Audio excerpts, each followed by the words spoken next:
Hello everyone, नमस्कार, राधे राधे। स्वागत है आप सबका हमारे चैनल मामी भगनी की केमिस्ट्री में। तो आज मैं जो व्लॉग लेकर आई हूँ वो तुलसी विवाह पे है। तो आज तुलसी विवाह था जो आज हम सब ने किया।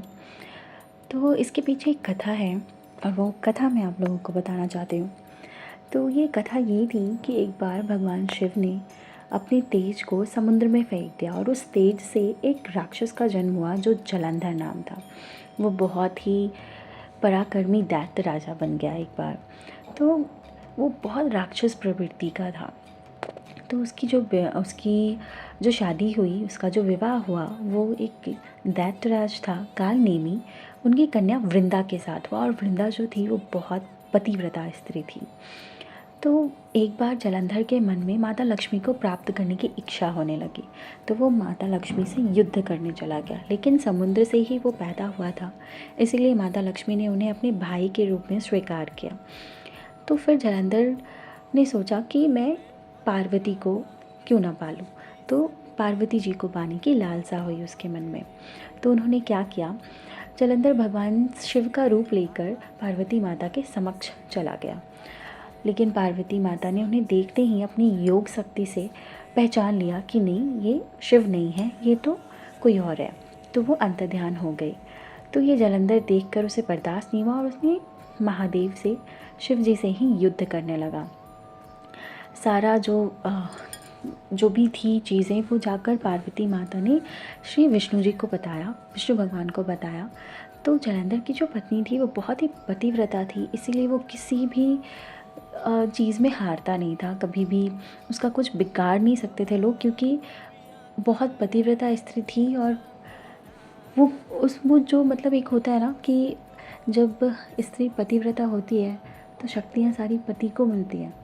तो वही चीज़ थी कि सारी जो है पतिव्रता स्त्री थी, इसीलिए उनके पति को कभी कुछ नुकसान कोई नहीं पहुंचा सकता था।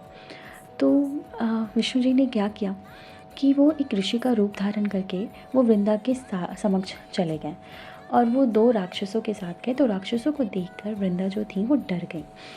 तो भगवान विष्णु ने क्या किया, उन राक्षस को जाके मारा। तो वृंदा ने उन राक्षस को दोनों को भस्म कर दिया। तो वृंदा ने सोचा कि मतलब चलो ये इन पे विश्वास किया जा सकता है। तो ऋषि ने क्या किया कि वृंदा को कैलाश लेकर गए, कैलाश पर्वत पर जहाँ महादेव और जलंधर का युद्ध चल रहा था, वहाँ लेकर गए। साथ ही वहाँ उन्होंने दो वानर को बुलाया अपनी शक्ति से, दो वानर को बुलाया और एक वानर के हाथ में जलंधर का सिर दिया और दूसरे वानर के हाथ में जलंधर का धड़ दिया। तो ये वृंदा देखकर मूर्छित हो गई, बेहोश हो गई वो वृंदा देखकर कि मतलब पतिव्रता स्त्री और अचानक से ये देखे तो उसे बर्दाश्त नहीं होगा ना, तो वो मूर्छित हो गई। तो भगवान ने माया से क्या किया, जलंधर को सिर और धड़ को जोड़ दिया, लेकिन उनके अंदर वो खुद चले गए। उनको जिसको जोड़ा उनके अंदर वो खुद प्रवेश कर गया शरीर में। और उसके बाद वृंदा इसके बारे में जानती नहीं थी। तो वृंदा नॉर्मल अपना बिहेव करने लगी अपने पति के साथ।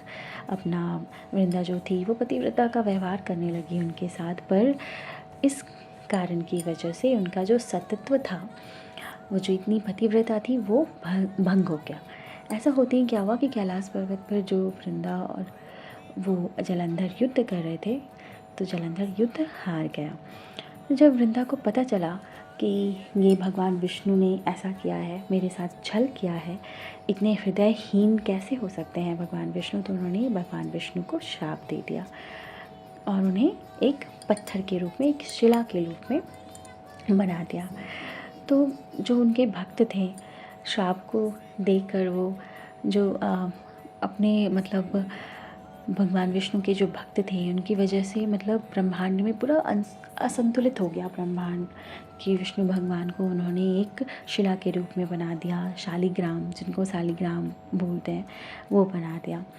तो ये देखकर ना सभी देवता जो थे, वो देवी देवता, वो वृंदा के पास जाकर प्रार्थना करने लगे कि भगवान विष्णु का श्राप आप मुक्त कर दीजिए। तो वृंदा ने भगवान विष्णु का श्राप तो मुक्त कर दिया, लेकिन वो खुद को भस्म कर लिया उन्होंने। और जहाँ पे भस्म किया उन्होंने, वहाँ पे एक तुलसी का पौधा पनपा, तुलसी का पौधा पैदा हुआ।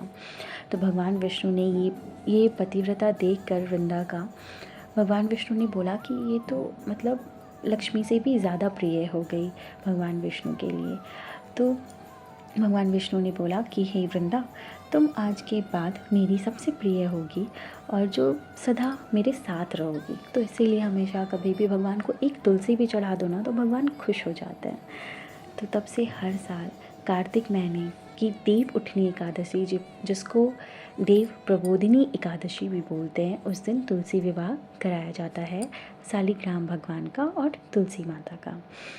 भगवान विष्णु का वरदान जो था कि मनुष्य मतलब अगर ये शालिग्राम रूप में भगवान तुलसी का पूजा करते हैं तो बोलते हैं ना कि लोक और परलोक में विपुल यश प्राप्त होता है।